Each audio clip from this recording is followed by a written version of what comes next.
Hi, everyone. I'm Alex Usher, and this is the World of Higher Education podcast. One of the great promises of higher education is that it acts as a social ladder, one with which students from low income backgrounds can climb up to reach a higher social and economic status. No one, I think, ever believed that it was a guaranteed social leveler, or that children from wealthier families didn't have an easier time succeeding after college due to their own and their families' social and cultural capital. But most people, in America at least, believe that on the whole, it did play a positive role in increasing social mobility. Over the past couple of decades, though, particularly as student debt has increased, people have begun to wonder if this story about social mobility through college was actually true. That's a hard question to answer definitively. Data sets that track both student origins and student outcomes are few and far between, and it's also difficult to work out what social mobility used to look like exactly in a quantifiable sense. However, this summer, economists Sarah Quincy of Vanderbilt University and Zach Bleemer of Yale University released a paper called Changes in the College Mobility Pipeline Since 1900. This paper overcame these data limitations and took a hard, more than century-long look at the relationship between social mobility and college attendance. What they found was sobering. Not only was higher education no longer helping poor students catch up with wealthier ones, but in fact, the sector's role as a social elevator actually stopped working almost 80 years ago. This seemed like a perfect story for the podcast, and so we invited Zach Bleemer, who you may remember from an episode on race-conscious admissions about 2 years ago, to join us to discuss it. This discussion ranges from the methodological to the expositional. Where does the data come from? What does the data really mean? And are there alternative explanations for the paper's surprising findings? But enough from me. Let's hear from Zach.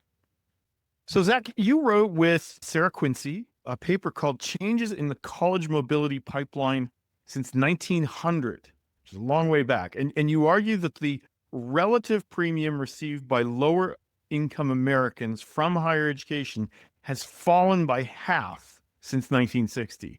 Take us through what you found. Give us the 90-second elevator pitch. Sure. So consider kids who were born in 1900 and were choosing whether or not to go to college in the late 19-teens and early 1920s. What we were interested in is that choice, and in particular, following people for the next 20 years after they made that choice. Some people who graduated high school but didn't go to college, and others who graduated high school and chose to go to college. And we wanted to compare the differences in early 30s wages between those two groups, both for kids from lower income backgrounds and kids from upper income backgrounds. Now, you might be surprised to learn that there were lower income kids who were going to college in the US in the early 1920s, and there were about 5 to 10% of people from the bottom parental income tercile, even then, were going to college. And what we found when we linked together historical US Census records and followed kids forward is that whether you were low income or high income, if you went to college, your wages went up a lot. And the degree to which your wages went up was sort of independent of whether you were low income or high income. Everyone benefited similarly from going to college.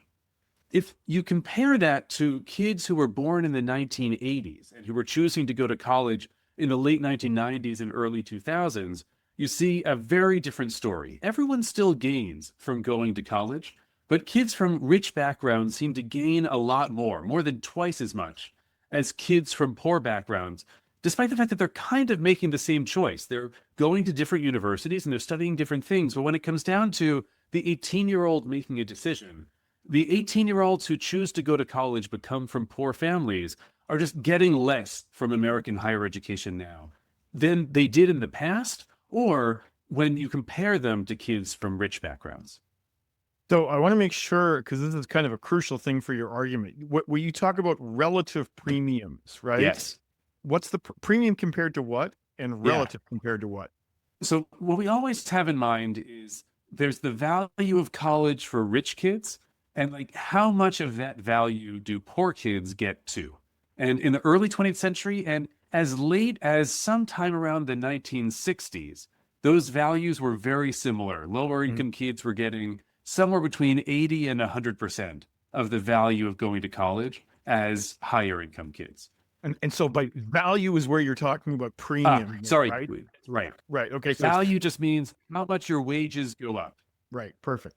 So yeah, the wage bump for lower income kids was very similar to that as for higher income kids. And today it's more like half or a little bit less than half of that sort of economic value of college going that lower income kids get relative to higher income kids also going to college. So in effect, higher education is acting as an engine of greater inequality, I guess is what you're saying. I guess it's worth saying that lower income kids who go to college are still getting ahead, Yeah. but it's not as much of a pipeline as it used to be. It used to be that higher education was able to sort of accelerate lower income kids, not to the same level of income as their higher income peers. They were never going to catch up, but at Yeah. least they got the same bump, though from a lower Yeah. level. Yeah. And so the gap widens now. Okay, perfect. How do you make a claim like that? Like 120 years. I mean, I have a hard time getting Yeah. data for, 1 year sometimes, right? So how do you track data on something like college premiums over a period of 120 years? How sound is the empirical basis like this? You said something about linking data to census, which obviously would go back quite a way. So tell us about how you constructed the data for this. Absolutely. So I think the first order answer to your question is that I called up and worked with an economic historian who had a lot more experience working with historical data than I did. Like you said, it's hard in any period to get high quality data that links students when they're in high school, and in particular includes the parental income of those students to wage outcomes for those students 10 or 15 years later. What we did is basically scan around for any academic or government group in the last 120 years that has conducted a retrospective or longitudinal survey, where basically you either follow kids for a while or you find a bunch of 30-year-olds and you ask them questions about their childhood. And we combined all of these surveys into a comprehensive database. In the early 20th century, this means linking kids in the 1920 census when they're still living with their parents to kids in the 1940 census when they're now in their early 30s and working in the labor market. That link has now been pretty well established by economic historians who have used it for a large series of papers.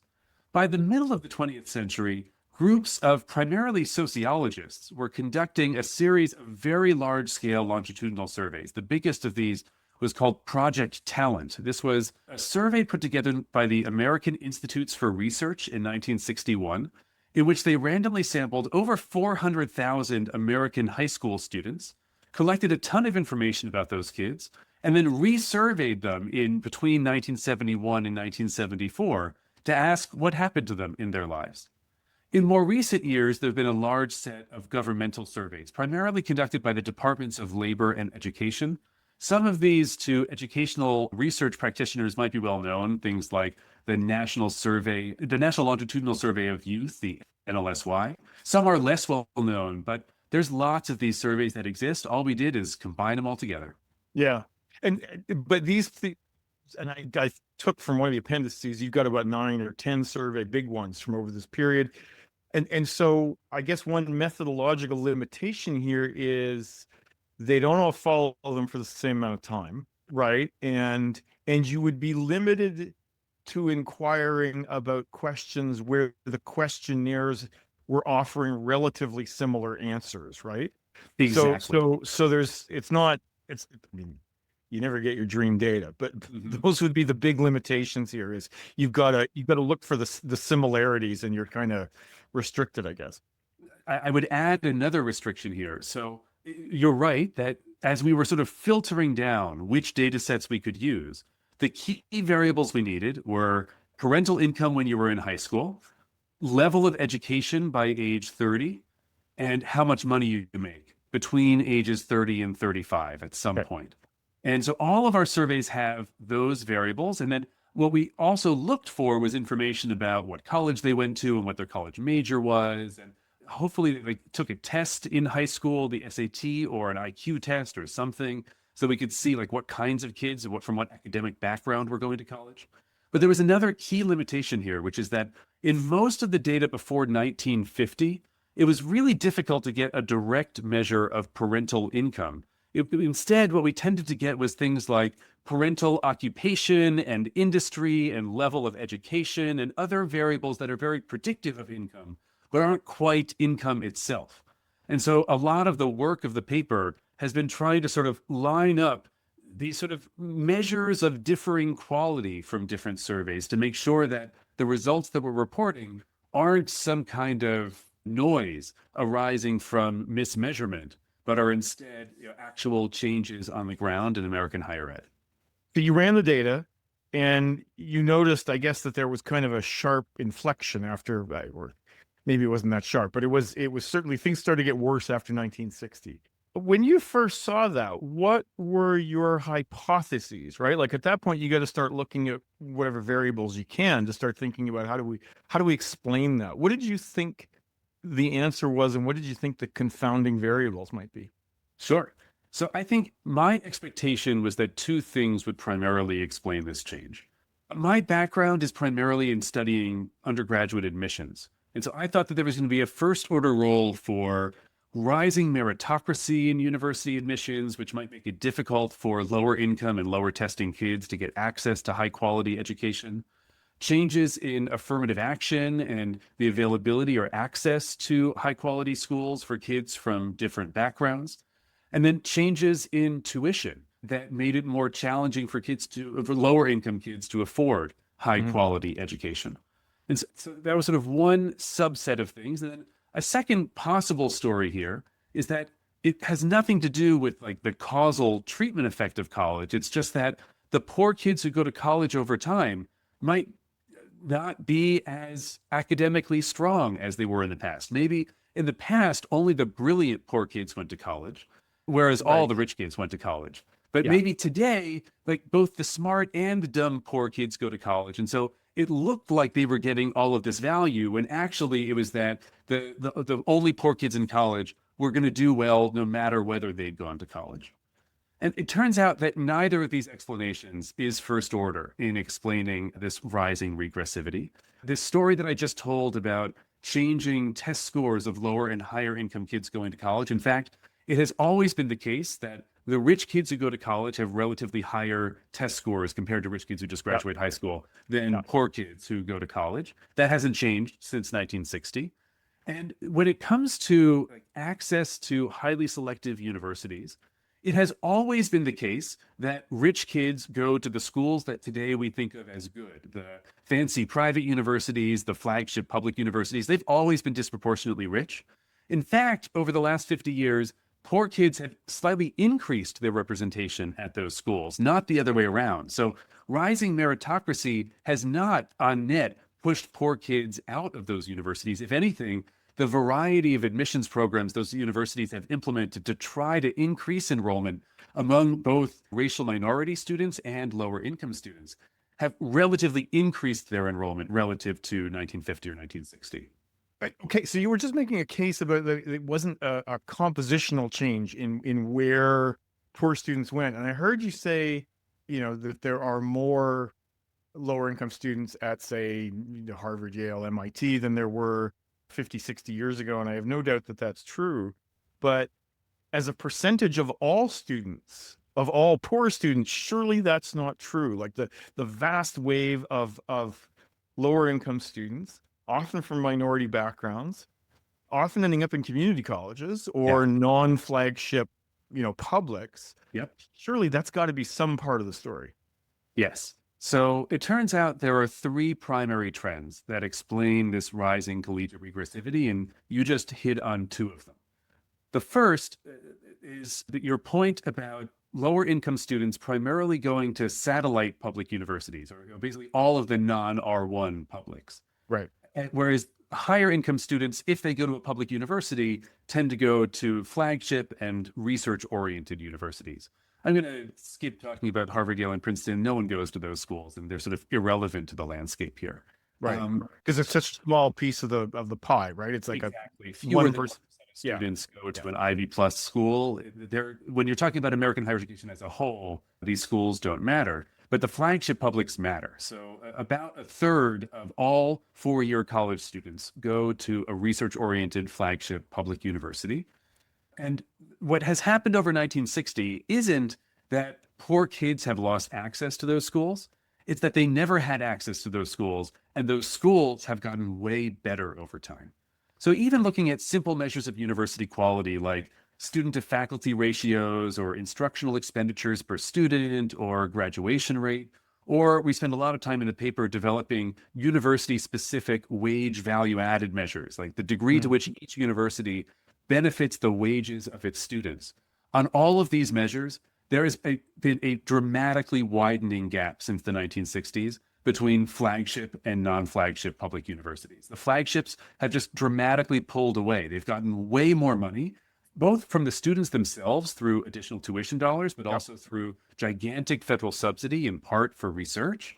And they've used that money to just what appears to provide way more value to the students who attend those schools, who tend to be higher income. On top of that, the second point that you mentioned is increasing diversion to community college.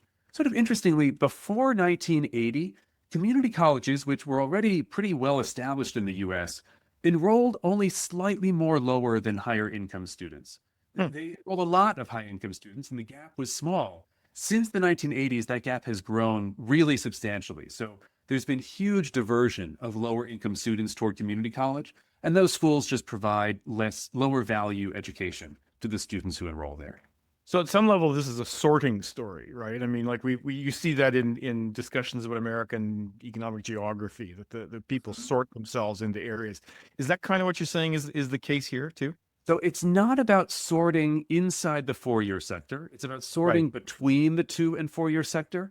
And then on top of that sorting story, we really think there's a story about, I think, fundamentally a choice by American state governments to invest way more relatively in their flagship publics, to make gem schools, amazing schools, and that have left the other universities in their states behind, and that just enroll far more higher income students than lower income students. Right.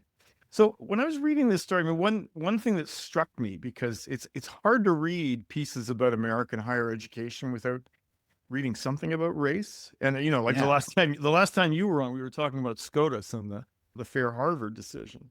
But this paper, as far as I can tell, doesn't actually talk about race. And I assume this is going back to our early discussion about limitations on data, right? That race wasn't actually considered at some point. What's the story there? Yeah. So no, we observe race all the way throughout this period. And I suspect that you could basically rewrite our study and just ask, like, how has the relative value of college for white kids relative to black kids changed over the last 100 years? And I suspect you would see very similar patterns. The data sets that we're working with observe both parental income and race, but they aren't big enough to sort of separately figure out, like, if you just look at white kids comparing lower and higher income, what's the relative value of college and how has it changed over time? There's a sense in which I think you could tell our story in terms of race. You could tell our story in terms of class. I think they're both right. Well, first, they're both right in a first order sense. They're both happening.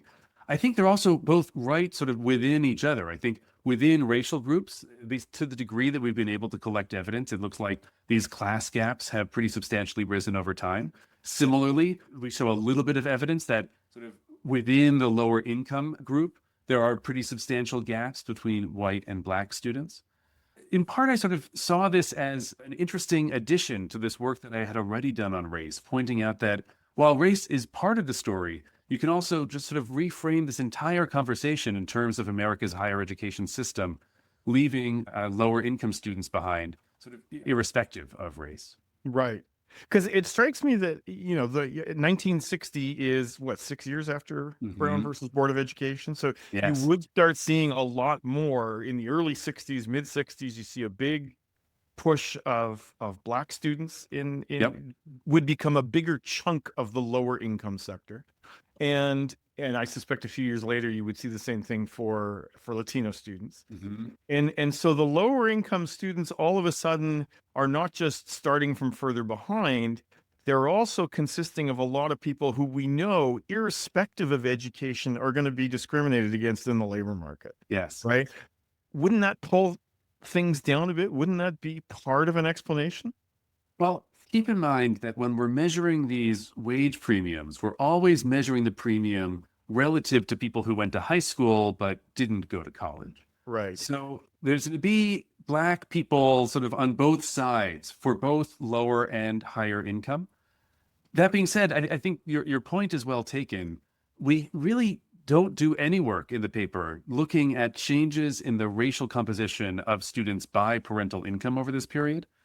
One thing we do show is that the test scores of lower income students who go to college isn't falling over time. But I think you must be right that while racial discrimination is going to hit both college goers and non-college goers, it's totally plausible that part of what we're picking up here is the changing racial dynamics in college going. Yeah, and between low income and high income. Yes, yes. Okay, so listen, what's the range of policy solutions we can imagine here, other than, taking money away from rich publics and giving it to community colleges? Yeah. I mean, it's the obvious one for me, right? But Sure. maybe there are some others. And not just community colleges, satellite publics as well. I think, I spent the last 5 years of my life thinking about how to get more disadvantaged students into highly selective universities and what happens when you do that. And the main takeaway of that line of research is that it's really hard to get lower income students into highly selective universities. It's also expensive in order to provide them the financial aid. But once they get into those schools, they tend to not just derive value in terms of long run wage outcomes, but they actually derive disproportionate value. Highly selective schools are actually more valuable for lower income kids than the higher income kids who typically enroll at them. And I think what I sort of learned from this project is that as American higher education's pipeline has closed, that's not why it closed. The reason for its closing aren't really about access.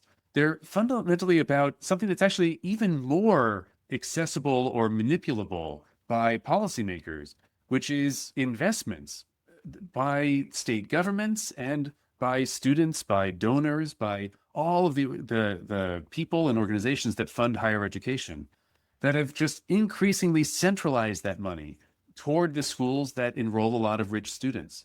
And so I think actually the point that you brought up of redirecting funds, in California, they call it rebenching, of basically siphoning money away from the high funding schools and pushing it toward low funding schools. There's very little academic research on what happens when you do that. I think our study is sort of pointing at that as here's the thing that has happened over the last century that has disadvantaged low income kids. Potentially going the other direction would matter for them. Zach Bleemer, thanks so much for being with us today.